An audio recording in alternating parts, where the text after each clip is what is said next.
Hello and welcome to today's episode of Dream Business, Dream Life.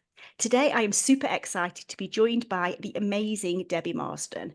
Debbie is the founder of Lola-Pops and This Mummy Sews, two amazingly thriving businesses that she has created from her passion, which is sewing.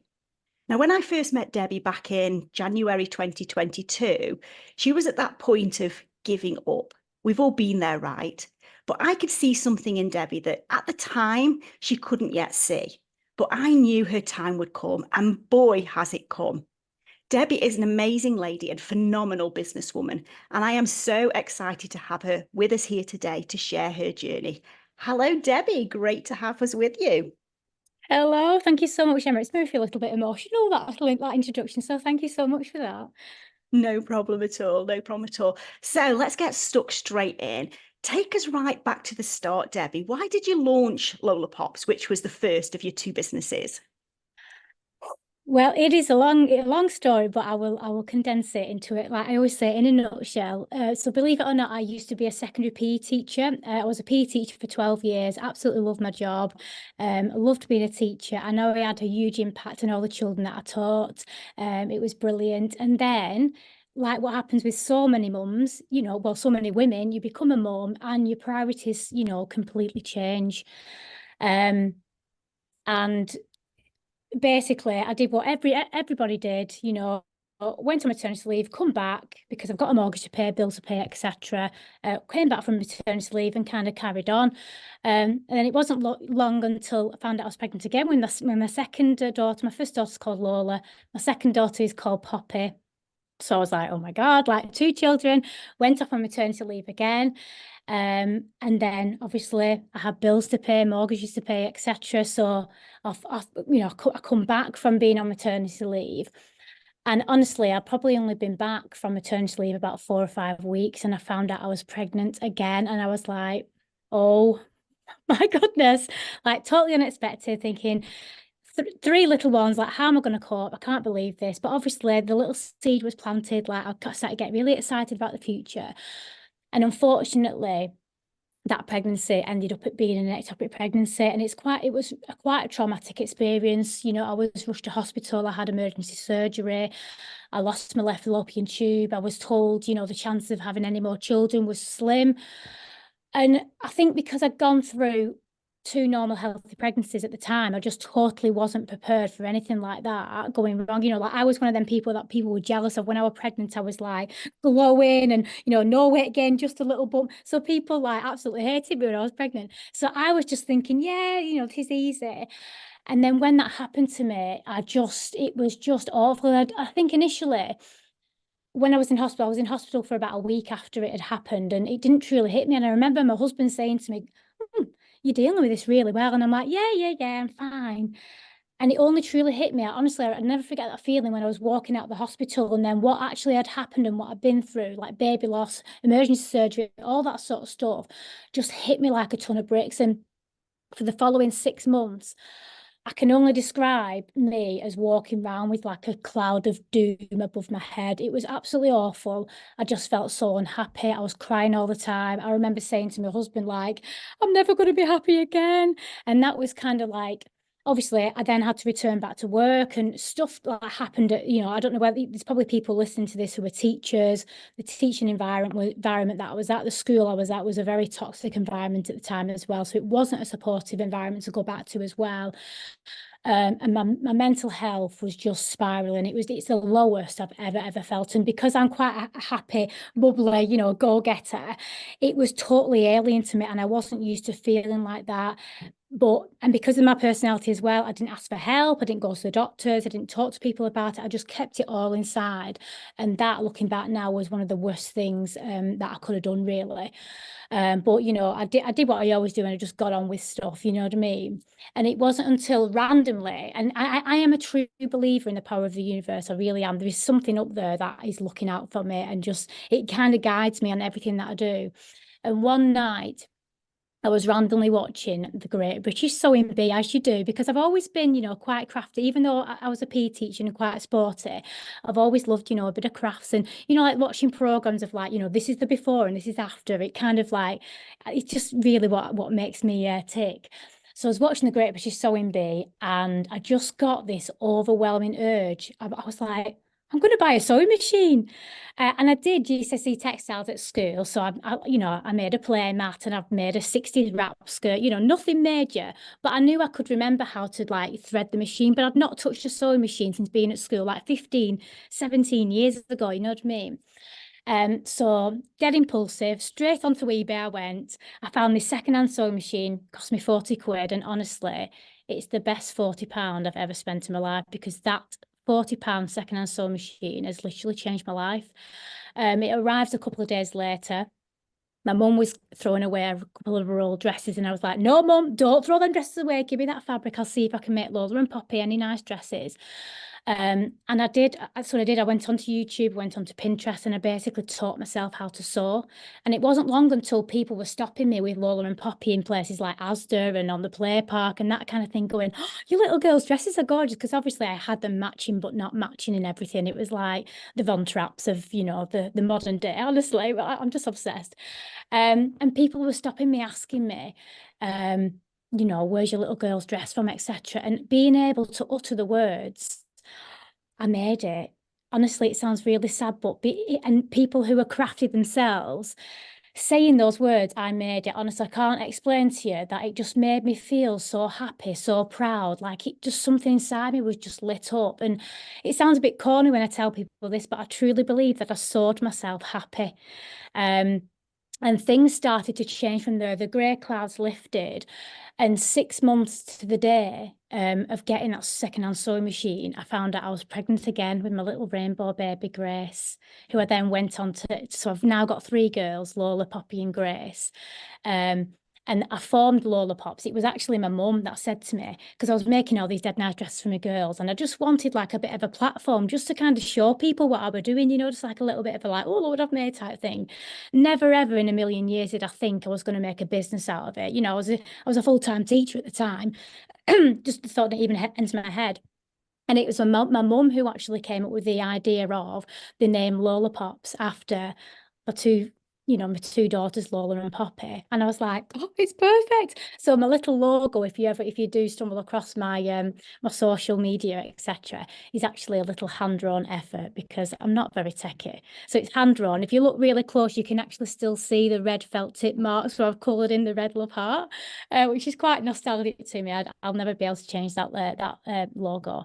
And initially, it just had Lola and Poppy on it.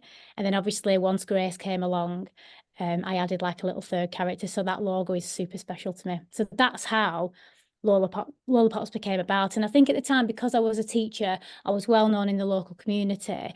I don't know, social media at the time, I think, was a little bit easier to grow on as well. We're talking like 10, 15 years ago now. But just the support I got from the local community, people liking and sharing and commenting, people then just saying, oh my God, will you make me one? Will you make one? So I was like, yeah. And it was at that point when I said to my husband, I had that feeling again in my stomach. Like I said to him, there was an opportunity at the school I was at the time where I could potentially go part-time. And I said to my husband, I truly believe that with the right fabrics, etc., I can make a business out of this. So like with the full support of my husband, he was like, go on then, like you can. And then after a while, I built it to the stage where, at the time I was 20 weeks pregnant with Grace. And they were making some redundancies at the school I was at. And I said to Pete, to my husband, Pete, this is an opportunity, Pete. And if I don't take this redundancy now, I'm going to be stuck being a teacher forever. So again, like I had his full backing. I look back and I think, like, thank God for Pete. But I just walked in, took the redundancy, and I walked away from teaching 20 weeks pregnant. And honestly, I've never looked back since. Wow. What a story. I mean, I've heard your story before, Debbie. We've connected and you've told me your story before, but it gets me every single time. Every single time. The passion, the desire, all of the stuff that comes across when you are sharing your story is unbelievable. And I know that that is going to inspire so many people. Because it's not easy, is it, when you start your own business? It's not a case of, I've got this thing that I'm really good at. I'm just going to start making some money out of it. It brings you lots of challenges along the way. And those challenges aren't, one of the things you said is, I'm not very good at tech. we all say that. I think every business owner we speak to in this world says, I'm not very good at tech, or I'm not very good at this, or I'm not very good at that. But we have to learn that stuff, don't we? Because nobody's going to do it for us when we get started. So let's talk through the growth of this business that you started. What would you say were the sort of key challenges for you, the key things that you found the most difficult to overcome to grow the business to, to where you've grown it to now? I think the main challenge that I face, and honestly, when I look at those early days, I honestly have no idea how I survived those early days, because I don't even know what I was running off, because I had a newborn. I had, I think Poppy was almost 2, Lola was 3. I had 3 of them under 4. So that in itself is, it is a challenge anyway. I set up this business from scratch, and I remember having a conversation with, like, right, this business, because obviously we've still got a mortgage to pay, we've still got bills to pay, we've still got mouths to feed. And I remember having quite a frank conversation with my husband, and he said, right, you can do this, but this is what you're earning as a part-time teacher. You've got your maternity cover to kind of like see us through to this day, but by this day you need to be matching what you were bringing into this household as a part-time teacher. So it was literally utter laser focused of, right, I've got to make that money. And literally, I think I nearly killed myself in the process. Again, I did make myself ill in the first, in the first few years of setting up Lola-Pops. It definitely wasn't easy. Constantly juggling. I was up looking after the 3 girls, all day, every day, because again, and I think this comes back to, I have major issues with like mindset, money mindset and stuff like that, which I'm constantly working on. But I think because I walked away from a very secure income and secure job, I was reluctant, to be at home with my children. I was then reluctant to letting other people look after my children. So, I didn't send Lola to nursery when I could do. I didn't, I could have, sent her to nursery 2 days a week to give me a little bit of time, etc. But I just wouldn't allow myself to be able to do that because of the choices that I'd made to come out of, that secure job. So again, it's all looking back now, I think to myself, why didn't I do that? But it's weird what you kind of put yourself through. So I was up, all day looking after the children, seeing to them. Obviously, bed, bath. Grace was a newborn at the time, so I'm kind of breastfeeding her at the same time. And honestly, then very, very first few early years, I was like, the only time I managed to do my sewing was once the children had been in bed, and I was, sewing up until like 2, 3 o'clock in the morning, still getting up for breastfeeding, then getting up at 7 o'clock, seeing to the girls, sorting about taking them to play centres and all that sort of stuff. And I was surviving off, I wasn't eating properly, I wasn't sleeping properly. And it wasn't long. It was probably a good like 9, 10 months of actually surviving on what I was doing before and I look back now, and it was the very first time I'd experienced like the utter burnout. I remember Pete coming on from work, and it being about 5:30, and I just felt like I couldn't go on. I remember getting into bed. I remember specifically it was 5:30, me thinking, oh my God, I've got all this to do. And I remember sleeping for about 13 hours, like solid. And for me, like that, just, I mean, I'd not had proper sleep. And you know what it's like having like big little ones and newborns and that kind of thing. But I slept for a solid 13 hours that night. And that was a that something's got to change. So that was the major struggle, really, just kind of juggling everything. Not looking after myself is bad. And I know once things start sliding with, like, me skipping breakfast, I'll skip dinner, etc. That's a massive sign for me to say, well, I'm going back into bad habits again. So I'm really, really aware of that now. But at the time, it took me a long time to kind of, to recognize that. But from a business point of view, I think it's a very common mistake that a lot of people make when they first start out in business is, not valuing my time, not charging appropriately, constantly discounting stuff just to get the sales in and the money in, because I was just laser focused of, I need to earn that money, and I'd earn it no matter, however which way I could.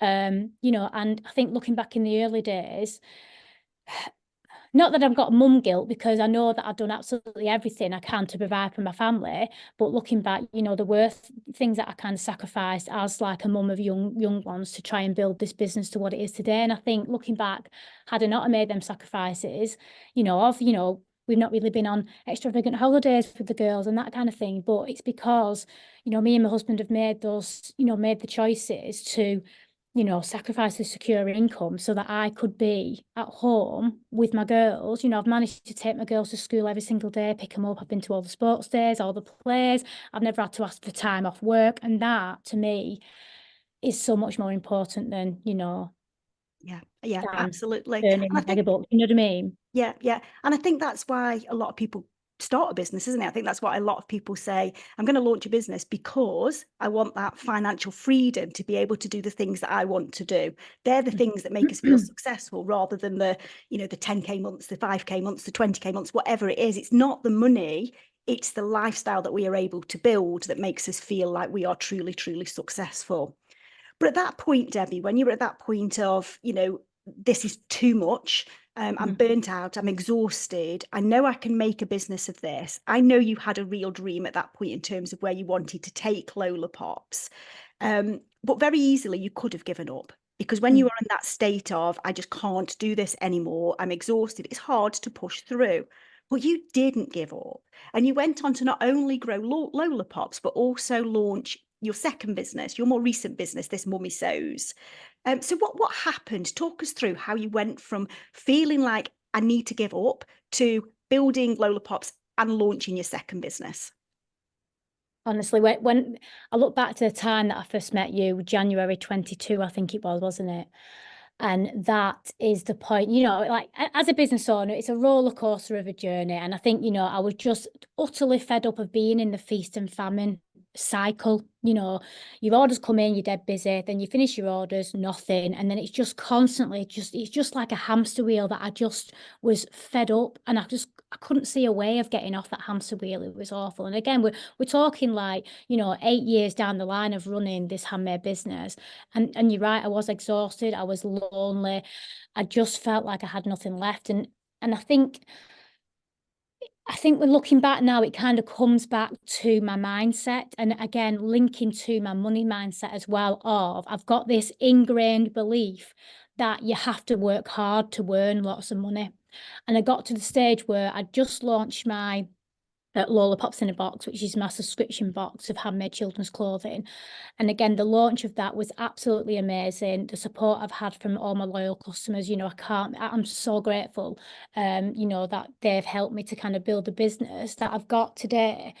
And I got it to the stage where, and never in a million years did I think I'd be able to take my small handmade children's business that I built from a second sewing machine, from a kitchen table on maternity leave. At that stage in January, I just moved my business out of my house and into my first business premises.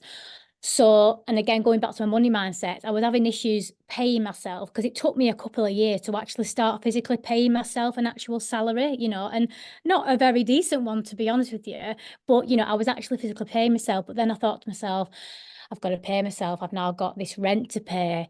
Like, I've got so many subscribers. I'm already working at maximum capacity. And I think what made me get to that stage of wanting to just quit and throw the towel in was my mindset of, how can I possibly work any harder? Like, I can't physically work any harder than I'm possibly working now to earn more money. I just can't do it. And it was that was blocking me. And I'm so thankful for meeting yourself, Emma, because you did really like pull me out of like a dark hole at the time. Because I think had I not have had somebody like you taking me under your wing, because I knew just the way you were with me, the things you were saying to me, the opportunities that you presented me, it just made me think, oh, well, Emma obviously sees something in me. Emma believes in me. Emma thinks I can do it. And that, honestly, I'm not just saying this because I'm on your podcast. It is 100% true. That's actually what gave me the motivation to not throw the towel in, go back working, going back teaching or whatever, because I've always known inside that I'm destined for. It sounds a bit like big-headed, but I'm destined for something amazing. And I'm even to this point now, I'm still not there where I know I can be. You know what I mean? I'm always striving to get to that next level. Yeah, So yeah. and I know that too, Debbie. I absolutely know that you always have had this really, really big dream. I remember we were walking around London, weren't we? Because we'd been to an event that we were both at, and we were walking around London, and you were sharing your dream with me, and I could just see it happening. I could absolutely see it happening, and a lot of that has happened, hasn't it? A lot of that stuff has come. This Mummy Sews was part of that dream, but I know this isn't it. You've just said that yourself. I know this isn't it. So, what does the future bring? What's coming next for Debbie? Well, I mean, obviously I've got my Lola-Pops in a box, excuse me, which is my subscription box for handmade children's clothing. So I make clothing for mums and their little ones. And honestly, the stuff that I make, you need to have a look because I'm just obsessed. And then obviously from moving the business out of my house and into my own premises, that kind of, I can't even tell you how much brain space that freed up from it not being at my house, not being constantly under my feet, my house not being a mess, etc. I was able to kind of cut off like work and home, which is the first time I've ever experienced that in the whole time of running a small business. And that's where my new business idea came from and it's off the back of discovering recurring revenue. Like I've always had this sort of like, there's got to be a better way, and constantly thinking of different things and can I do this, can I do that? And then through the power of online networking and rubbing shoulders with other business owners like yourselves, I was introduced to the world of recurring revenue. And I'll be honest, I didn't even know it existed. You know what I mean? I just thought, you brought up, you work 9 to 5, you get your money, that's it. And then this magical thing called recurring revenue. So obviously I did a little bit of training online, which I know a lot of listeners would have done the same course that I've done. And that's where Lola-Pops in a Box came from. And I saw it straight away. You do the job once, you work hard, you get the audience in, you launch this product or course or whatever it is, and then the money comes in every month. And that has been the biggest change for me. And I think having the space I call it Lola-Pops HQ and this Mummy Sews HQ, depending on which audience I'm talking to. But again, that feeling again came back. I just knew that I had the skills and the knowledge and the passion, especially with the teaching background as well. I just knew that I could teach what I had in my brain and the passion and the everything. I knew that I could teach mums how to sew for their baby as well. And I know, looking back at my own story, how much of a positive impact sewing has had on my life, especially the mum on maternity leave. I wanted to pass that on to as many mums as possible. So that's where this Mummy Sews came from.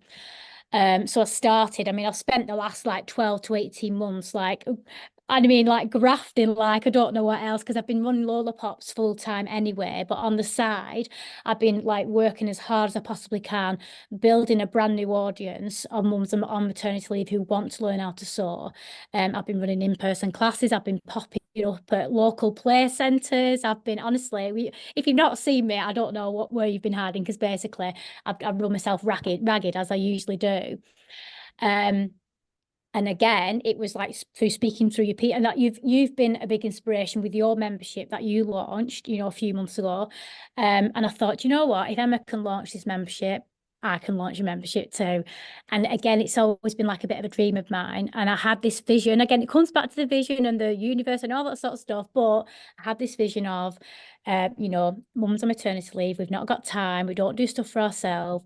I had an image in my head of me making a little sewing kit for all the mums, cutting it all out for them because no one's got time for cutting fabric, let's face it. Sending a sewing kit through the door, dropping on the doorstep, mum's being dead excited, opening this box, even though it's for the little one, it's really for them, you know what I mean? And then I just had this vision in my head of me being on Zoom as the host and seeing this screen of hundreds of mums on Zoom all meeting up to sew this specific item that I prepared for them. And honestly, in April 24, I launched this Mummy Sews Members Club. And that vision, that absolute vision that I had, 18 months ago became a reality. On launch day, I had in my head, I thought if I can launch and set the membership up to 30 members, I'll be absolutely amazing. Secretly, I really wanted 50 members, but I didn't speak out 50 because I know what I'm like. If I didn't get 50 on that launch day, I would have been really, really annoyed with myself. And I don't know why, because I just put myself under so much pressure. But launching that membership, I got to 80. I'm at 84 members now. And that's another recurring revenue stream that has just completely changed my life. And it's just given me now the time to step back and to, looking at your podcast, Dream Business, Dream Life, it's given me that time to step back and actually question myself. What do I want to do? What do I not like doing? And like actually tomorrow I'm speaking to my Lola-Pops audience and actually telling them that there's certain things that I'm not going to be doing anymore. And recurring revenue has given me the option to say no, to not do things that are not making me happy anymore. And that is so powerful. It really is. And I think that's the key, isn't it, here? It isn't just about growing any business. It isn't just about, thinking that every day is like nice and easy, because there is tough times in business. And when we're going through a period of growth, we do have to work that little bit harder, don't we? And you've Mm. absolutely had to do that this year. But it's the moments like going on to that Zoom call and seeing all of those people there and realizing that that is your job. You have created the thing that was your dream.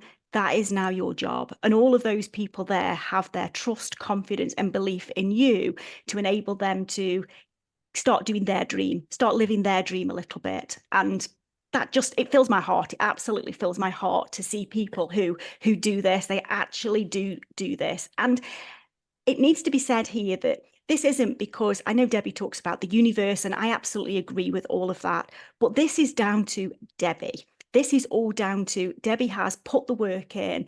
When she has something that she needs to do, she makes it happen. She's an action taker. Yes, she has dreams, but actually she does something about it. So don't ever forget that, Debbie. You have worked super hard for this, and I am amazed to see everything you do, how well it does.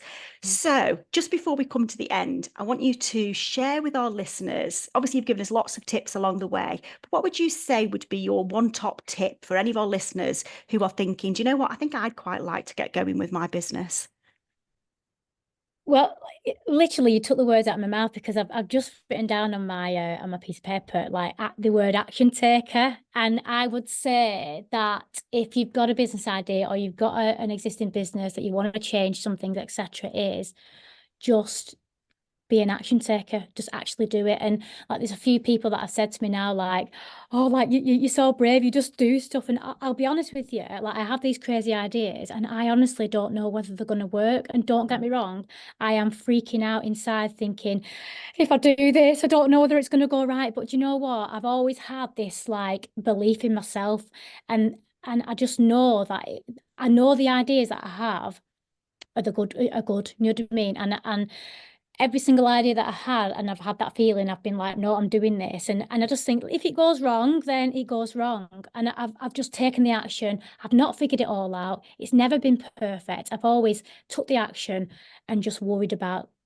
figuring it all out afterwards. Because for me, accountability is the number one thing. And you're very similar, Emma, actually. You'll say it, you'll announce it, right? This is happening.